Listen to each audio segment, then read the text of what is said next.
بسم الله الرحمن الرحيم.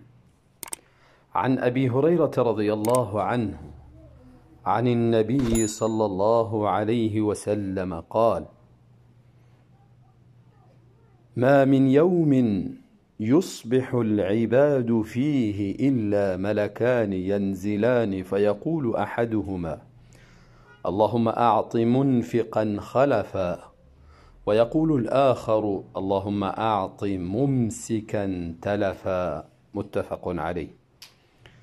ابو هریره رضی الله عنه از رسول الله صلی الله علیه و سلم روایت می کند فرمودند رسول الله صلی الله علیه و سلم: نیست هیچ روزه که بندگان آن روز را صبح می کنند مگر اینکه دوتا ملائکی پایین می شوند، فیقول احدهما، میگوید یکی از این دو ملائک: اللهم اعط منفقا خلفا، الها بده شخصی را که در راه تو انفاق می کند، مصرف می کند، عوض و بدیل بهتری.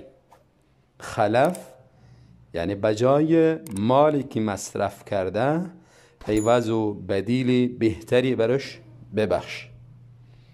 و یقول الاخر، و دیگری ملائک دیگری دعا می کند: اللهم اعط ممسکا تلفا، الها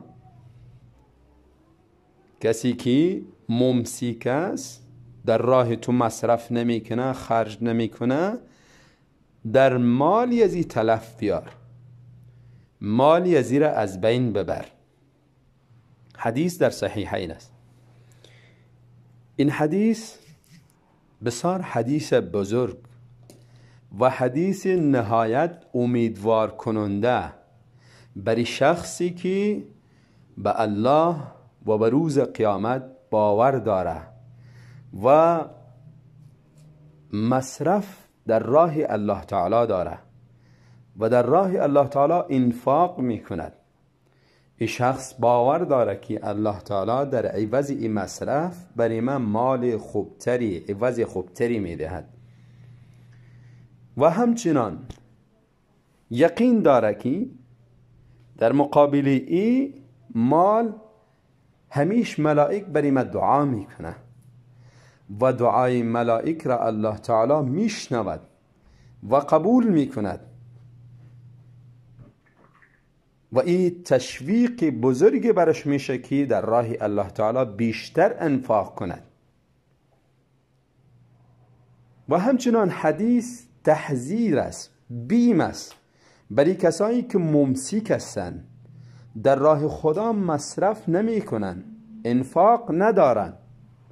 اینها باید از دعای بدی ملائک بترسند که در اموالشان تلف میآید، اموالشان ضایع میشه، در جاهای ضایع میشه، تلف میشه که خودشان هم شاید احساس نکنند و خیر و برکت هم در این مال خود نمیبینند.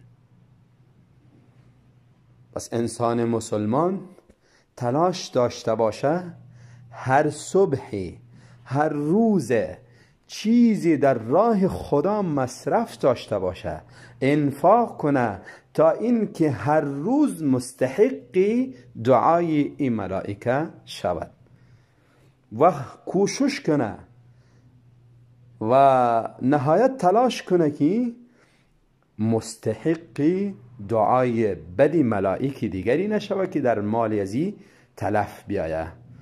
الله تعالی ما را توفیق بده که مالی را که الله بر ما نصیب کرده، این مالی الله هست، امانت است نزد ما، از این مال در راه الله تعالی صدقات و خیرات و انفاقی داشته باشیم تا اینکه برکت در زندگی خود و در زندگی فامیل خود همیشه احساس کنیم و اجری بی پایان در روز قیامت الله تعالی برمان نصیب بکند.